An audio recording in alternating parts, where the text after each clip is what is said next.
Welcome back to the DFS Sweatshop. I am your host, the DFS Jerusalem, and you can follow me, of course, on Twitter at DFS Jerusalem. Tonight, we're going to be talking about some really great plays we saw yesterday, jumping into today's 15-game MLB slate, where our focus right now is going to be pitching and some initial batter stacks. That's what we're going to be looking at in today's show.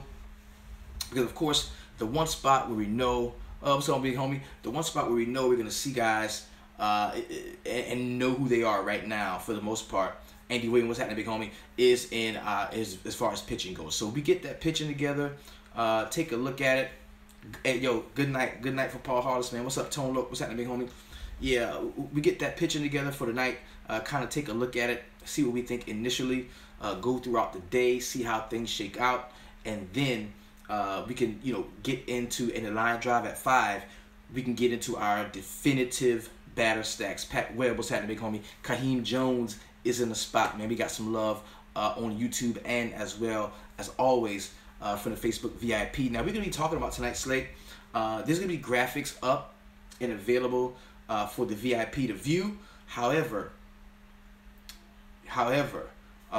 you're not going to see those graphics over on YouTube. My apologies, man. The easiest way to get around that, come on and join us in the Facebook VIP. You'll get to see how I break everything down on the screen. I've got the XSplit open. It's a live stream tool that I use so I can get all of my information over to everybody in the VIP. So we're just taking a look at my lineups, man. I'm telling you, my lineups were dead in the water. Like, as you know, I did have somewhat of a speaking engagement tonight.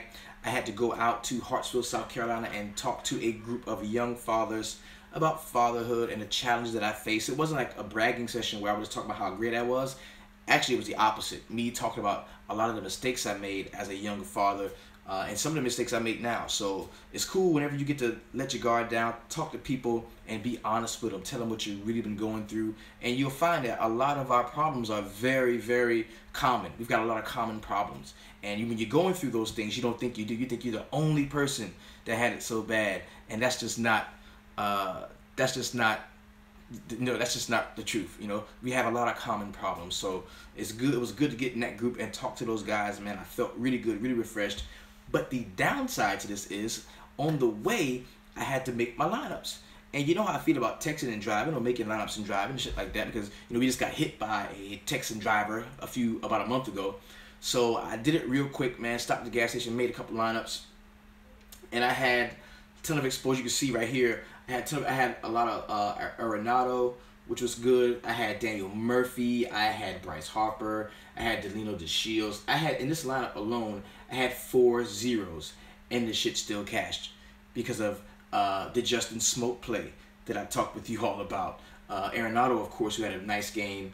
Zach Greinke was one of the main reasons why this lineup cashed. I cannot believe this lineup still cashed, bro. Like, I was looking at losing my complete buy-in. I ended up making a couple bucks. It's pretty dope. My golf lineup sucks. I've got Hideki Matsuyama here, horrible. Vegas, a guy who I've been rolling with a lot. JT Fanning, what's up, big homie? Smoke, Greinke, Desmond Milky got me the money. Yes, yeah. I was Smoke and Greinke were 2 guys that I was really, really on. I liked Smoke and Greinke. I even like Ezekiel Carrera too.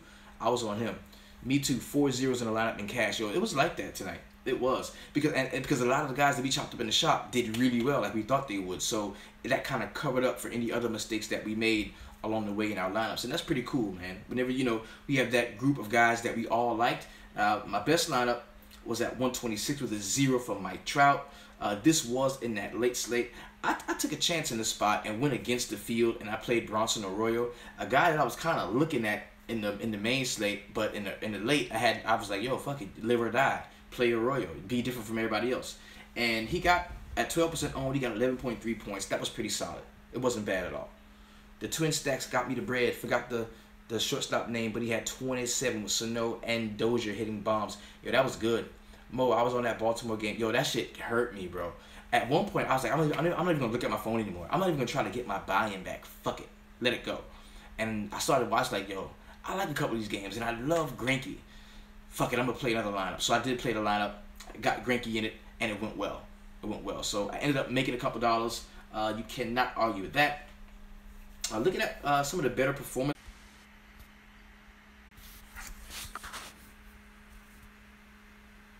There we go. Yeah, this is what the Sharks like in the spot, man.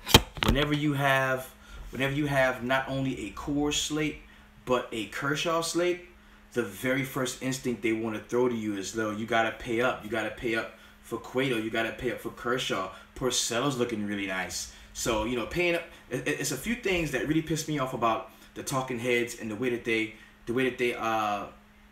kind of market DFS to us, especially when it comes to MLB. This is like 3 things they always want you to know. You gotta pay up for the highest salary pitcher on the slate, always. Number 2, you gotta get a bunch of bats in Coors. Always get a bunch of bats in Coors. And number 3 is never play a pitcher at Coors. You know what I mean? Like that's how they scare us all the time. That's what they do. But taking a look at this slate, I love when you get one of those top dollar stud guys in Coors, because it's like, yeah, well, now you make a motherfucking decision. What you going to do?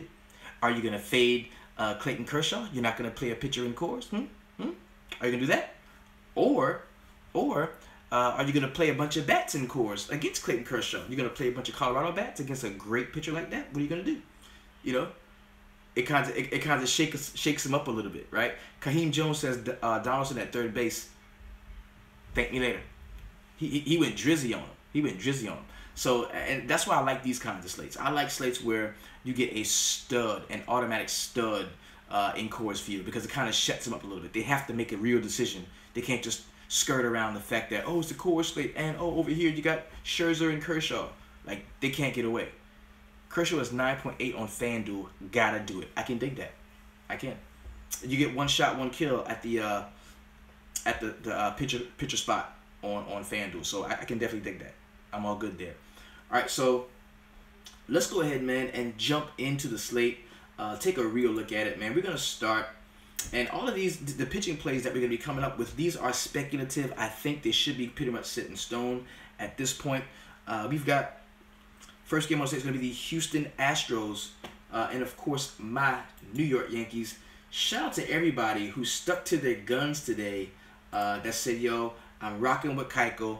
That's how I'm going, and it turned out very well for you. Now, Pineda was not horrible, but, you know, after giving up those couple of runs early, it was hard for him to completely recover from what had been going on. So, in this game here, we've got the Houston Astros with Lance McCullers at 9.5, Jordan Montgomery for the Yankees at 7.1, and we've seen the bats heat up just a touch for the Astros, man. So it's going to be tough to play Jordan Montgomery, that left-hander, at 7.1 when we've got so much right-handed power for the Houston Astros. And taking a look at what the Astros do, as far as K rates, man, they're at the bottom of the league, man. They're 29th in overall K rate. So this is a team that's very disciplined at the plate, does not strike out a lot. Taking a look at the team ISO for the Astros, it's not bad. It's not bad at all. They're third in team ISO. Team WOBA, 340 WOBA, third in the league. So, you know, it's going to be tough to play a pitcher against them right now. Looking at them in team ISO, they're in 11th in team ISO at 168. So, this is a Andy Williams says, early Shelley is Montgomery. I think Houston bats are going to be really solid in this game. The one trepidation I might have is, you know, are we going to need to see a lot of runs from the Houston offense? Are we going to need to see a lot of runs? Because I kind of like McCullers in the spot against my Yankees. I do. So no Jordan Montgomery for me. Lance McCullers at 9.5 is definitely a guy who is on my radar as a pivot away from paying up all the way to play at Coors. It is an 8-run total. We've got 8-mile-per-hour wind going out towards left field. 58 degrees, 0% chance of rain, 44 dew point. This game should play without incident. It's going to be tough to play some Yankees bats against McCullers. However, I think that's going to be quite contrarian as a stack. You can rock with those guys there. Rudy Hertz is talking about Marwin. Yo, my favorite Astro is Marwin Gonzalez. Like, the biggest win I had early in the season came from him. Went ham. And and I like him. And I love the fact that he's always, like, third base and outfield eligible. You know what I mean? Like, he could play a few different spots. Kind of a platoon player of sorts. So I like him in the spot. So next game we're talking about is going to be the Philadelphia Phillies and the Washington Nationals. Everybody from DC, holla at your boy. Let us know what's going on. Send us something. Fly us a kite. Let us know what's the real deal. What's happening, okay? Now, open it up. I want to make sure we've got the pitching that we're supposed to have. We got Tanner Roark and Nick Pivetta. We're looking at chopping it up. We are looking at Nick Pivetta at 5.1 against those Washington Nationals. Tanner Roark at 8.8. I do like some Philly bats in the spot against Tanner Roark, so I will not be playing him. There is a 67% chance of moderate rain here. So be very careful about this game. Be very careful with this game. Do not let it do to you what it did to me yesterday. Okay? Be very careful with this game. If it does play, I do like some of the Phillies bats. And the tough thing about this game is it's a 7:05 pitch out. So it's not like the game is going to start at 8, lineups lock at 7, you get a chance to move around. At 7:05, bro, if you got Nats in there and they're not playing, you're dead. You know what I mean? So be very careful about that. Very careful. Josh Dewey, coming off a big win, says he likes the Yankees bats. Samuel, I like the drum, the big homie there, said he lives right by the stadium, so he's gonna let us know what the rain looks like. That's the network of the sweatshop. That's the point. That's why we do this shit the way we do it. That's why it's set up the way it is. Awesome. Beautiful. So, train's going by. Please forgive that. We've got Nick Pivetta at 5.1. Not really looking at this cat here. In a couple of starts, man, he had 9.25 against Washington the last time and 11.25 against the Dodgers. I mean, on a 15-game slate, if you are looking for a cheap salary saving option, Nick Pivetta is a guy you might want to take a look at. Now, Josh Dewey just made a very valid point. Yes, train goes by at 2 a.m. Yes, it's tough. Just watch for the chemtrail planes. Check them out. All right, so very solid point was made by the homie Josh Dewey, man. And I'm gonna open it up. I'm gonna go back to that Houston game because he said something that really rang kind of true to me. Is staying away from McCuller when he is on the road. Checking out some of his splits. Okay, last game at home on the road against the Angels of Anaheim, 21.35 points. Another away game, 5.25. Another away game against Oakland, 6.35. So in all of his home games, he is killing it, bro. I mean, the dude is averaging 25 or 26 DraftKings points at home.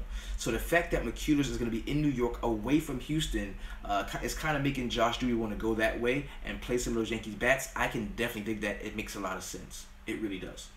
I can dig that in that spot. I can. That was a very good call there. So the next game we're going to talk about is the Seattle Mariners and the Toronto Blue Jays. We got 4-mile-per-hour wind in the dome, so it's all good. 75% humidity, 54 degrees there. The dew point is at 46. We've got Christian Bergman and Joe Bigani. So we're going to take a look, make sure that we've got, everybody that we know who's going to be pitching. We got, Bergman and Gianni. So Bergman is at 5.4. Biagini is at 4.9. I kind of don't have any interest in these pitchers right now. We can look at it a little bit closer as we get a little bit more numbers on it, but I'm going to open them up just to take a look at it. Nothing on the board here for Bergman. Biagini, I think he did get a start last time. He scored 15.8 DraftKings points against Tampa Bay, but that's a team that had been struggling hitting the ball during that area. So, really no concern. I don't like the pitching for this game. I'm good.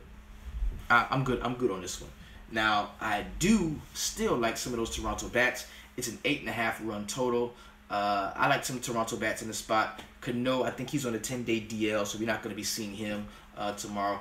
Nelson Cruz is a guy that I want to look at. I'm gonna take a look at some of the Seattle guys as well. Seattle bats as well. You're right. There's that midnight train to Jordan. Yo, that shit is crazy, bro. The train is crazy. So no pitching for me in this game. The next game we're gonna talk about Tampa Bay Rays and the Boston Red Sox.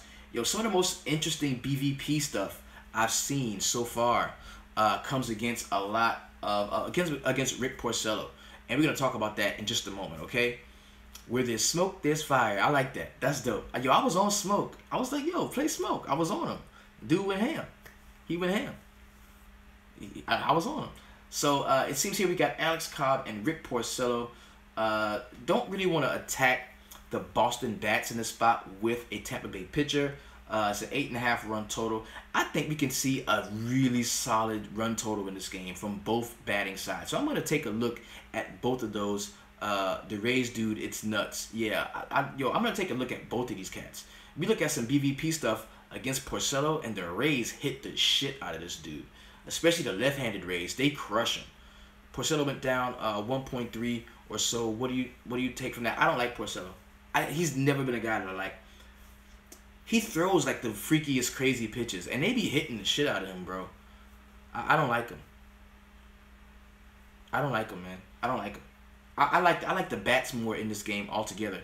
Yeah, but Rick looked strong the other day. Yeah, he did. He did look good the other day, and I don't think I had any of them. He looked strong the other day. But yo, if BVP means anything, it's gonna mean something in this game, cause they've been rocking them, bro. Go check it out. Actually, I'll show it to you in just a moment. But but Alex Cobb, no. Porcello for me, no. I like more bats in this game. That's what I'm gonna have. My interest. 0% chance of rain. 5 mile per hour wind coming back toward the batter box. Logan Morrison is hot as well. 2 downs in 3 games. That's coming from Dexter Pope. Very solid. How he won the Cy Young, he's not that good. Yeah, that's real. Coming from Jeremy Ladd. That's real. That's real. I hate Porcello. I hate Boston. Except Mookie Betts. I want to be a Yankee. I think Mookie Betts would look better in the pinstripes. Don't you agree? All right, so no Alex Cobb for me. No Porcello. Moving on to the next game, we've got the Minnesota Twins and the Cleveland Indians. Irvin Santana, a guy that I was leaning heavily on to start the season, man. Dude was nuts. He was going out, striking everybody out, pitching very well. 44-point ceiling on him. Last game out against the Boston Red Sox, he had 4.1 points. And I think that's going to take a lot of people off of Santana. But the dude still has a very good velocity, very solid K rate, still can pitch some knock guys out with some pitching. A little bit old, getting up there in age though, and we could be seeing the fall off now. But against Cleveland, man, it's tough to play people against Cleveland. It's tough, but he's an option, bro. I do have some interest in Santana in this spot. I do, I really do. Take a look at Josh Tomlin on the other side at 7.2, and then Irvin Santana is 8.2, coming off a bad start. So nobody's going to want to play him. He's at a very affordable price point. I kind of like him. Looking at Josh Tomlin in this 8.5 run total. This is a guy over the last few games, 17.95, 7, 14, 11. So he hasn't been horrible, but that 17-point game was against the Kansas City Royals. So for that reason, on a slate like this, man, I don't like him. People don't want to play him versus Cleveland. I believe it. You're off Santana, very interested in some of the Twins. Tomlin is the early Shelley candidate. That's coming from Andy Williams. Yeah, he can definitely be Shelley. He can definitely be Shelley. And there's no bats in this game that I really like. Oh my God, I love some bats. Like if I'm looking at the top against Irvin Santana, I kind of don't want to target him. I don't think he's going to give up a ton of runs the way he did last time. It's probably going to be a few runs given up. But yo, I'm just not sold on attacking Irvin Santana with a few bats. So and he's a guy that I liked so far this year. I did. So next game we're going to talk about. This is going to be a good one in my opinion. It's going to be a really good one. It's the Atlanta Braves and the Miami Marlins. Of course, we got the dome aspect of this game. We got Mike Folowitz against Jose Urena. Urena's at 6.7. Folowitz at 7.5. Always go over to DraftKings to make sure these are the exact same pitching prospects that we're going to see. Freddie. I like Freddie Freeman. I like some Atlanta bats, especially some of those left-handers. I think you can take a look at those guys. I am not completely on either of the pitchers, Folowitz or Jose Urena. Do not love those guys. If Vargas gets a hold of one, it's going 450. That's talking about the Minnesota Twins, man. And definitely I can agree with that. Vargas has been playing pretty hot lately. As a matter of fact, he has been. So I definitely can understand that if you like him. Definitely. All right, so give me some of those left-handers from the Atlanta Braves. Even though they are away from SunTrust, I think we still can take a look at those guys. Urena, no. Folowitz, no. I'd rather have some bats in the spot. Sano is currently hitting the ball 3 miles per hour faster than anyone else in the league. Yes.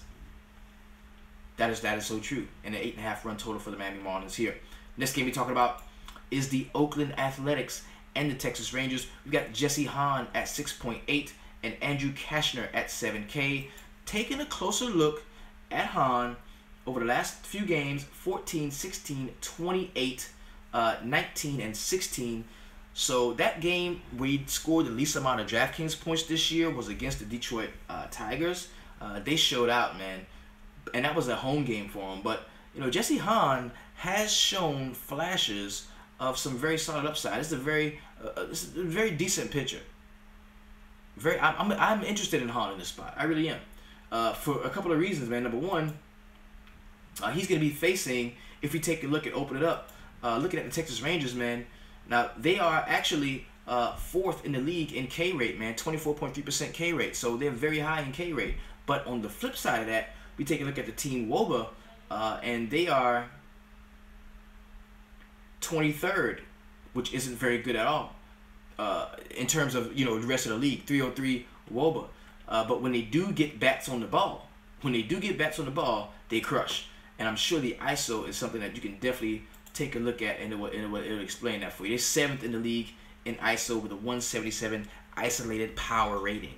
So what that means essentially is, if you think that they're going to be making solid contact against Jesse Hahn, then you don't want to play him. But if you think, you know, he can get some strikeouts, it's going to be more of a strikeout game, then you definitely can attack. The Texas Rangers are going to be very low owned at 6.8K, 15-game slate. They strike out a ton.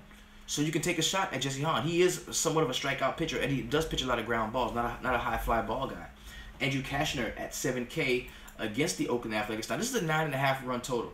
So what I'm saying could be complete bullshit. It could score 20 runs. I don't know.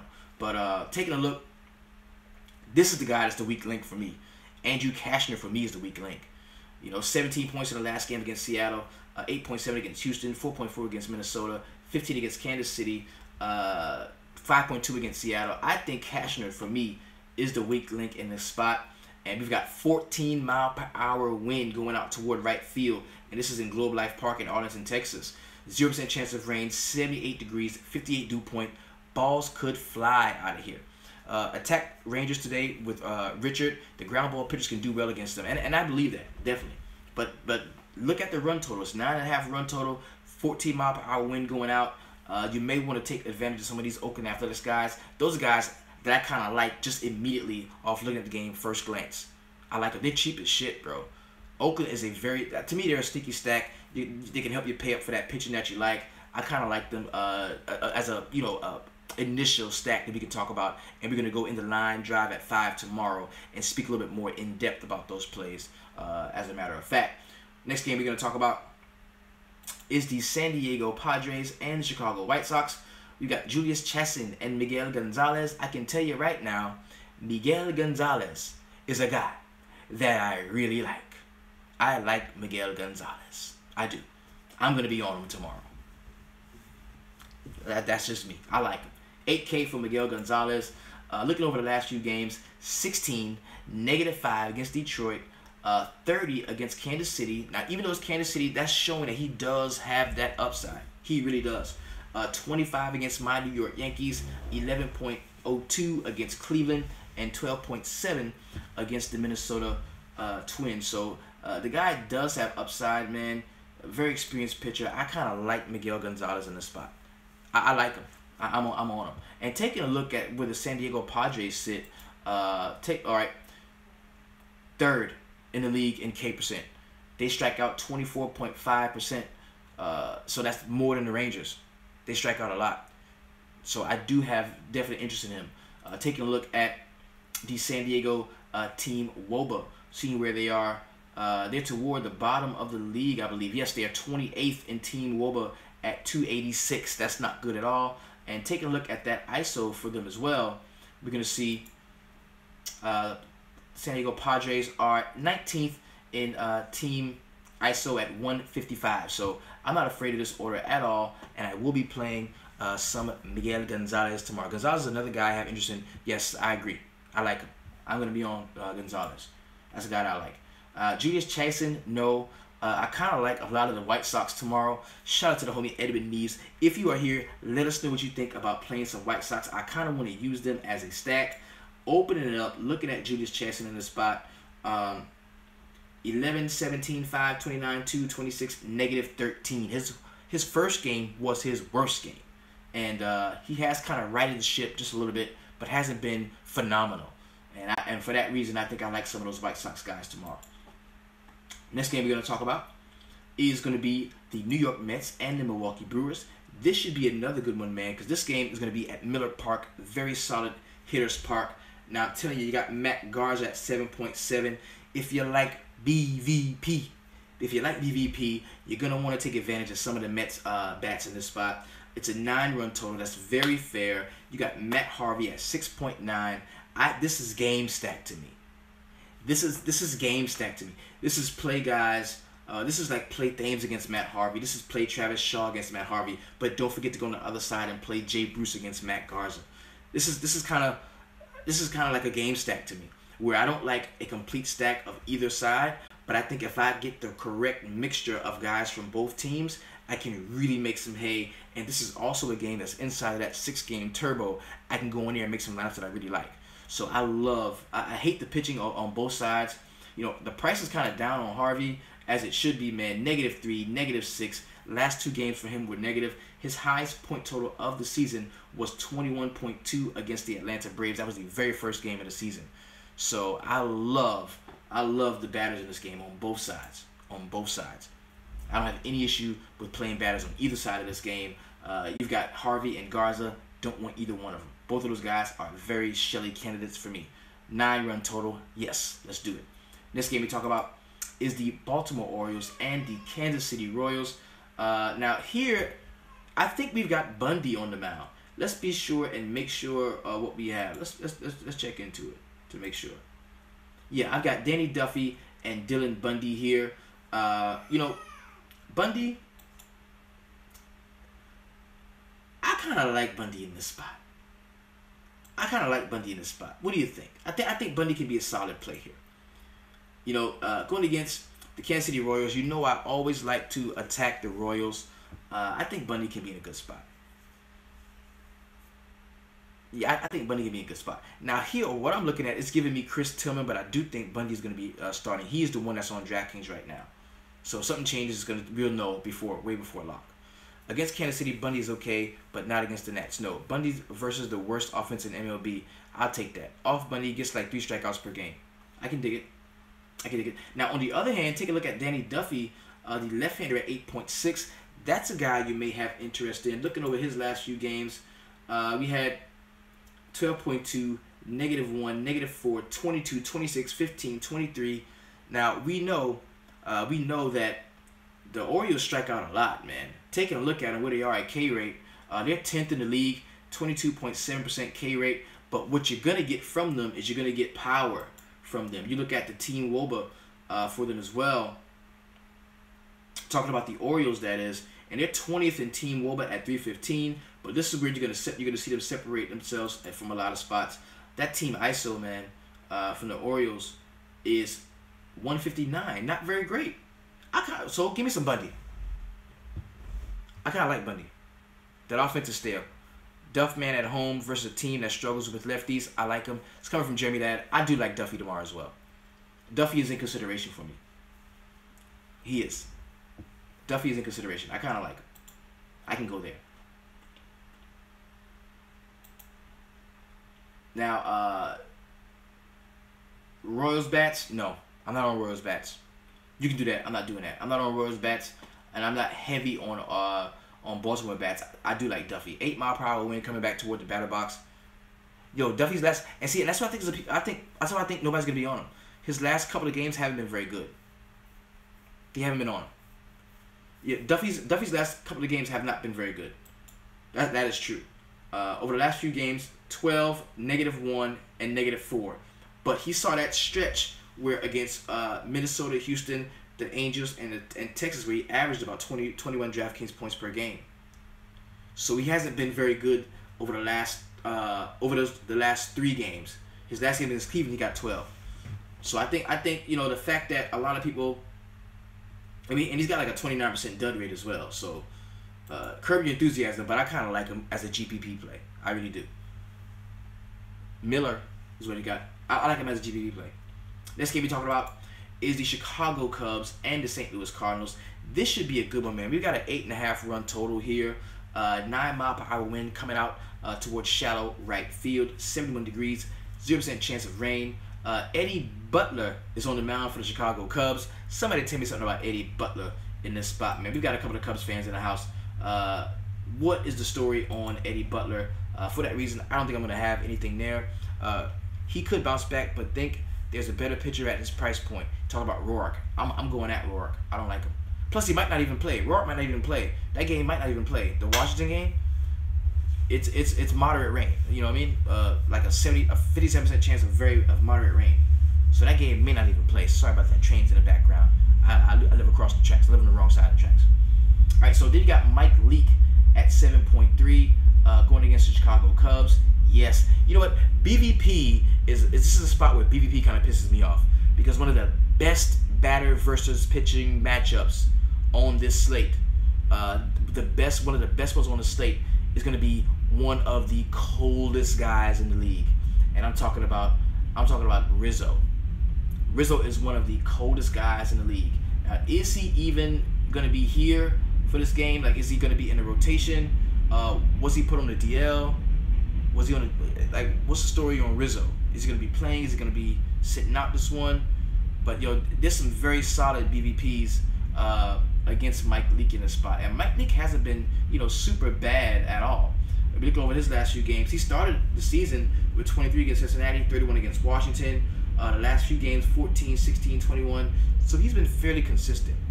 He's been fairly consistent lately. And against the Chicago Cubs, man, it's very hard to target those guys. It's very hard to target those guys. Yeah, Rizzo is so cold right now, but he has a killer BVP against Mike Leake.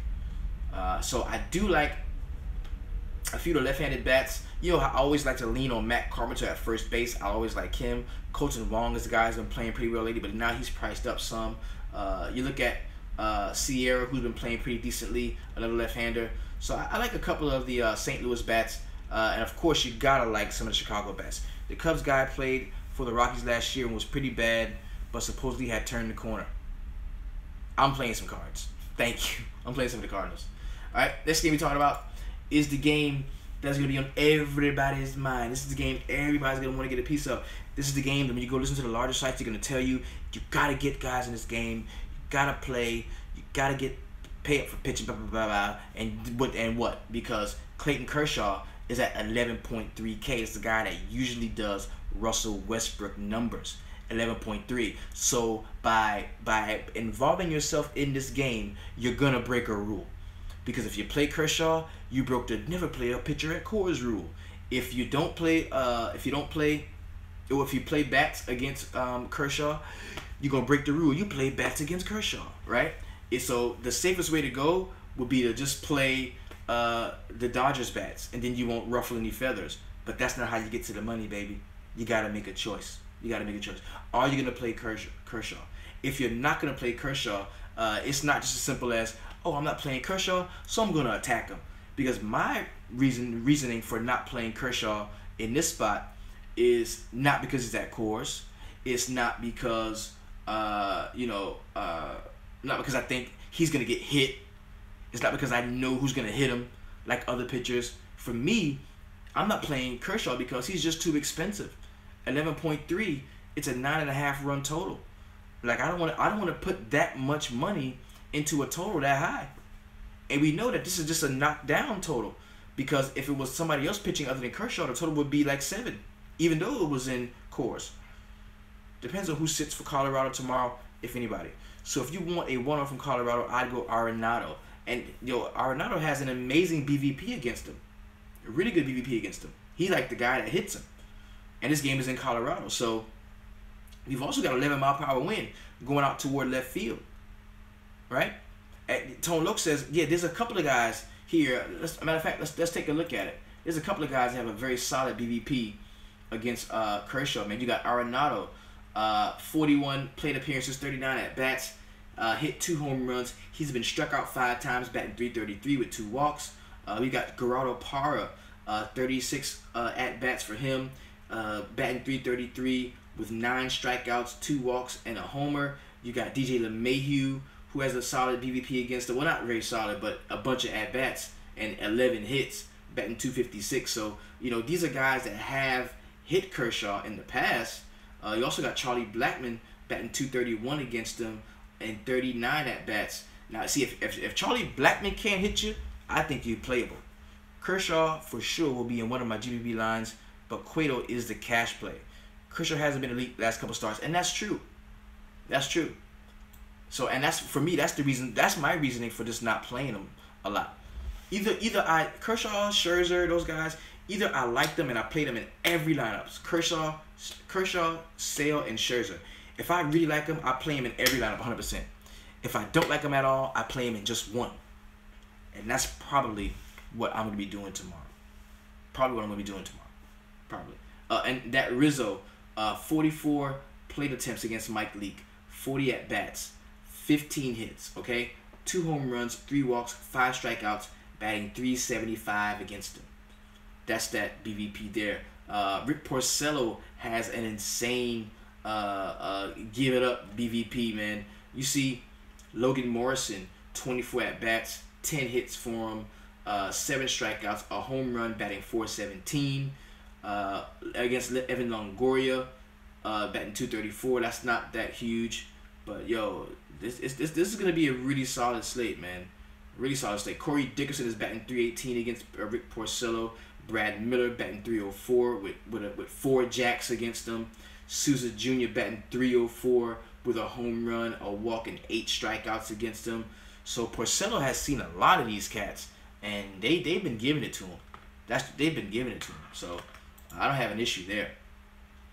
Now, in a 9.5 run total, yes, of course, you can grab a hold to some of those Rockies bats, and also you're going to see some of the Dodgers bats be a little bit priced up in this spot. It's because of the Coors thing. So you can play a couple of one-offs from here. I don't have an issue with that. But just don't go too ham on Kershaw thinking that it's an automatic 40-point game, because there's a very good chance that some runs are scored there. And we've got Tyler Chatwood starting for the Colorado Rockies. Not a guy that I am interested in playing at all, actually.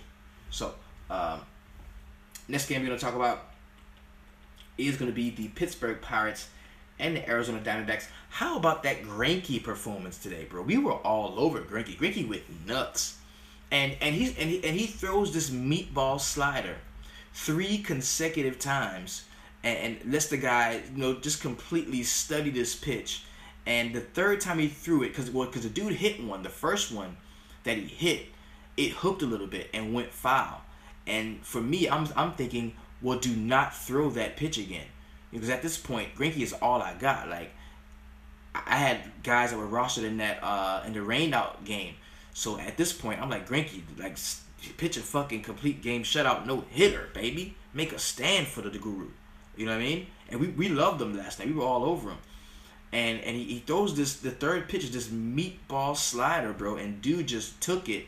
It looked like he hit it. It looked like he caught it and just threw that shit inside the yellow line for a home run, bro. The way it was so easy. Like, when I saw the guy watch the ball break a little bit, he was like, oh shit, it's that same slider. Yeah, and he just like caught it and like threw that shit for a home run. That's kind of what it looked like. And I was 100% on Greinke, man. So I really needed a complete game shutout, no hitter type status from him. But I can't argue with what he did, though. He still played a very excellent game. Very excellent game. Very excellent game for him. So I believe we got Glasnow and Patrick Corbin here. I was on Patrick Corbin, and he let me down. I sent Patrick Corbin to Coors Field and told him to bring me back some positive points, and he finished with a negative. Very bad start out last time for him. -7 for him, and this is after 3 20-point games in succession. So, he had been, that pitch dropped you $200. Damn. Dude said that pitch dropped him $200 coming from Luke Agents, man. Damn. So, Corbin had been very good up until he ran up on the Colorado Rockies in Colorado. And you know what? Patrick Corbin owes me money. And I think I'm going to collect tomorrow against the Pirates. I like him. I like Patrick Corbin in this spot. I do. The only issue that I'm going to have with him is that, the top of that Pirates order does hit left-handed pitching well, but I think at 8.1K, a guy like this that can play very solidly, and it's a hitter's park, it's going to be tough. It's going to be tough, but Pittsburgh is so bad that I think I might be able to get away with this at 9.5 run total, 7 mile per hour wind, 70% humidity, 98 degrees, going to be hot in Arizona, baby, 0 chance of rain, 46 dew point. I like Pitt 2. They wait back up tomorrow. Okay, it's coming from Tone Low. Does Archer hit pitchers on purpose tomorrow? So, Tyler Glasnow, not a guy that I like at all. I think I'm going to take advantage of some of that left-handed power again for the Arizona Diamondbacks. Peralta, Jake Lamb, those guys are definitely in play for me tomorrow. Why is that run total so high? What does Vegas know? That's kind of what I was thinking. That's what I was thinking. I don't like the run total. I don't think it's gonna be as accurate. 9.5 is a ton of runs, especially for the Pittsburgh team that hasn't been playing well. Maybe they think Corbin is just gonna get shelled tomorrow. I think people are gonna move on Corbin thinking he'll produce like Greinke did. Vegas can be wrong. They were today in multiple games. Gotcha. Chase Field is Coors Light. It's like a Coors Light, a cold Coors Light. Definitely. Take a sip. So this game we're gonna talk about is the Detroit Tigers and the Los Angeles Angels of Anaheim. This game takes place in Angels Stadium. 8 mile per hour wind going out towards center field. 0% chance of rain here. 67 degrees. 54 is a dew point with 63 humidity. We got Jordan Zimmerman and Matt Shoemaker on the mound. We got Jordan Zimmerman here, and he's priced at 6.5. Matt Shoemaker 7.9. Now the Detroit Bats are looking pretty good over the last couple of games, so I'm not sure that I would want to target the Detroit Bats with a guy like Matt Shoemaker. Man, looking at him over his last few starts, 6 points, 10 points, 17, 22, 17. So he hasn't been prolific. He really hasn't. And there is some left-handed or switch-hitting power here, and guys like Miguel Cabrera that has doesn't Miguel Cabrera have the most opposite field home runs since 2010 or some shit? Like, dude mashes. Hold up, Bergman is pitching against the Blue Jays. I'm neck deep again on that one. So, I could take a look at Miggy, maybe some Vic Martinez, maybe some Andrew Romine if he's switch hitting, batting leadoff. I can take a look at some of these guys. Jordan Zimmerman, not a player that I'm particularly interested in. We take a look here, and the Angels have been terrible lately. And we're looking at Zimmerman, 9 points, 13, 2.3, 4.9, 1.1. And I think this is the game, is kind of a get-right game for the Angels. Miggy does what he wants. He's dope, bro. Miggy is dope. What do we think about this game being like a bounce-back spot for some of the Angels, man? Because, they cannot continue playing as bad as they have been. Tonight, the homie, does nothing tonight. Trout does nothing. 0 in the late slate for me. And I was in position to cash pretty good. Did 0. I still hit the cash line, but damn. I was expecting something more than that from Mike Trout. More than nothing, So, I think those guys are going to be interesting to take a look at. But no Zimmerman for me. No Shoemaker. I'm good on both of those guys. Last game on the slate is the Cincinnati Cardinals. The Cincinnati Reds and the San Francisco Giants. Now check this out, man. This is a pitcher's park, right? This is AT&T is a pitcher's park all day.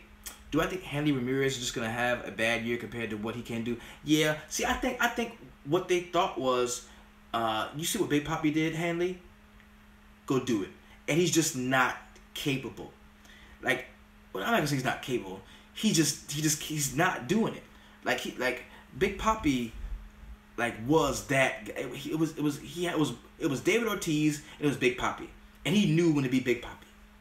You know what I mean? He knew when to do that, and we just don't. That gear is not there for Hanley Ramirez yet.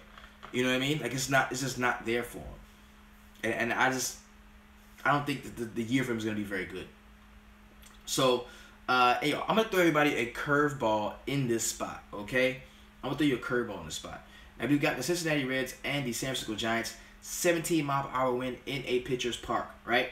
We've got Johnny Cueto, the highest salaried guy on the slate, coming in at a whopping 12.6K. 27-21 in his last 2 starts against Cincinnati and the Dodgers. So he just faced this team and hung up a lot of points on them. Earlier in the season, 23-24.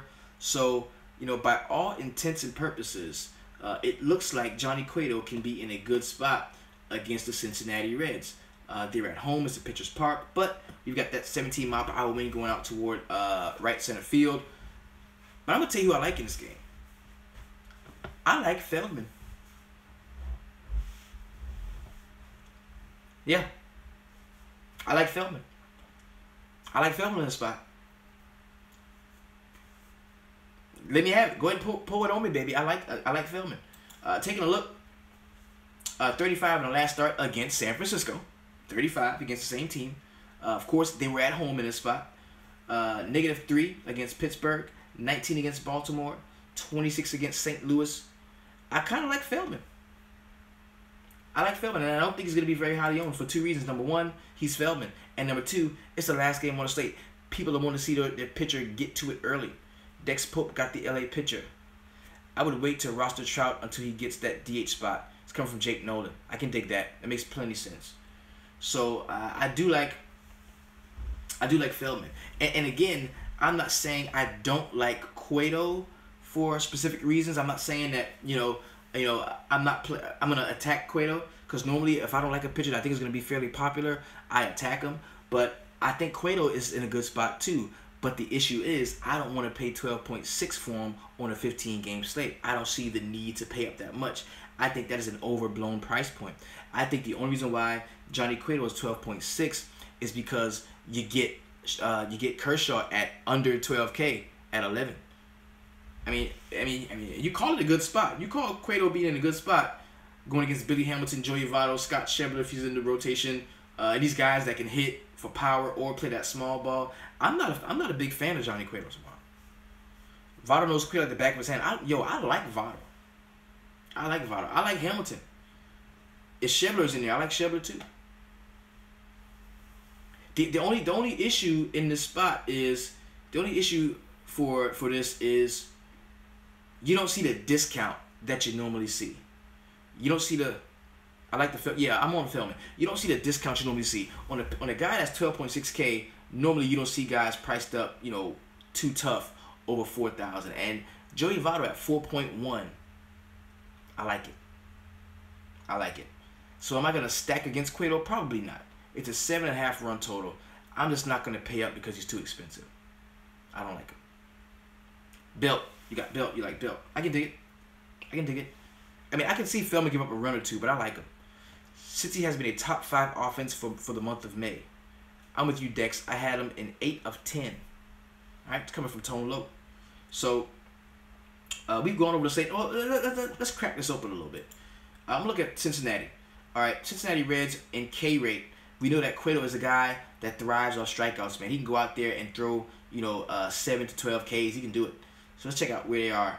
Cincinnati Reds are 25th in K rate at 20.1%. They're also the team WOBA for the Cincinnati Reds is 4th in the league at 340, and the team ISO for the Reds is 3rd in the league at 194.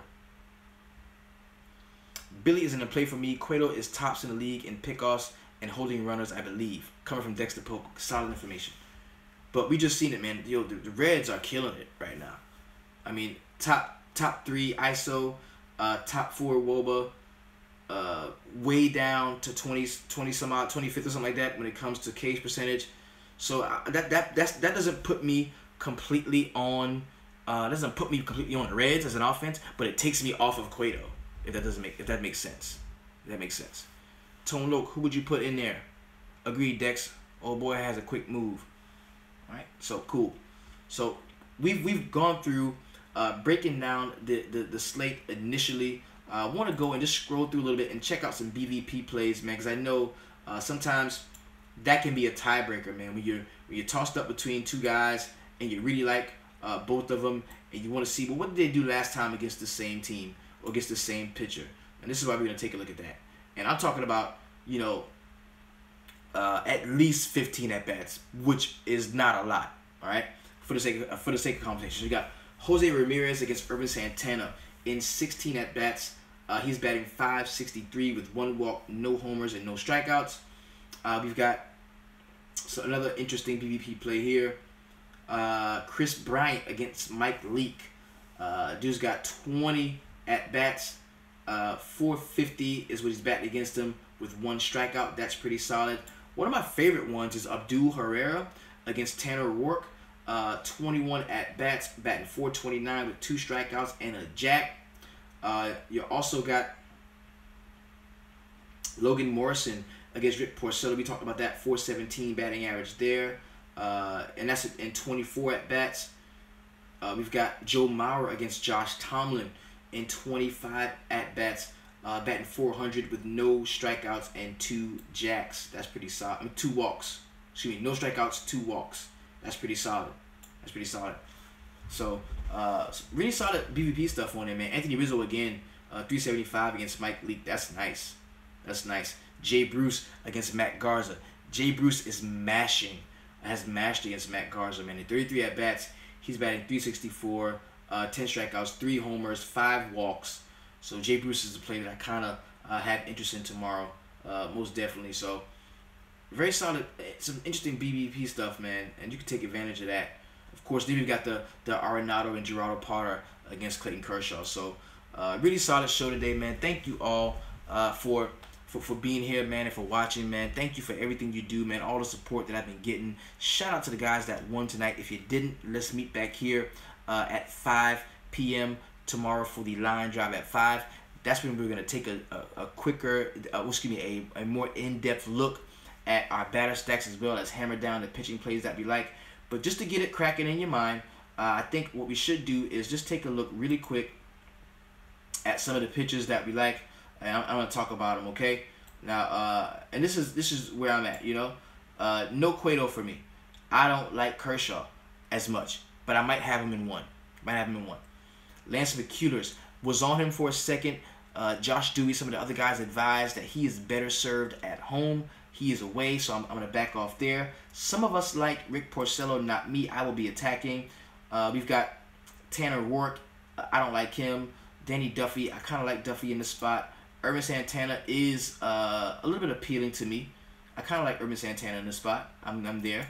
Patrick Corbin is a guy that I do have interest in, as is Miguel Gonzalez and Scott Feldman. Those are the guys that I have the most interest in. And it's going to be 6 guys right now, but I got to narrow it down to 3, right? The MLB The Show stream was going off. Yeah, I was trying to get it in, man.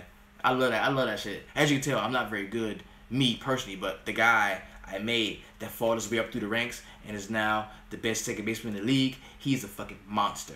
If I figure out how to control him, it's gonna be on and popping. So the pitchers that we are looking at, Rick Porcello, they're looking at him. I don't like him. In the VIP, they're looking at Rick Porcello. I don't like him.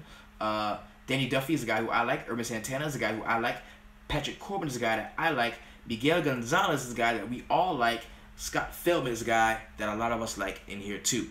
So I want to see someone with the logo win sometime soon. That's what I want to see, big homie. I want to see the logo up top. So let's make it happen, man. Thank you so much for everything you do for me, man. Peace and blessings. I want you to make some lineups in that 6-game turbo. And you know what I want you to do with them. I want you to take them, and I want you to throw them bitches in the main. The next thing I want you to do all day, every day, is keep it 300.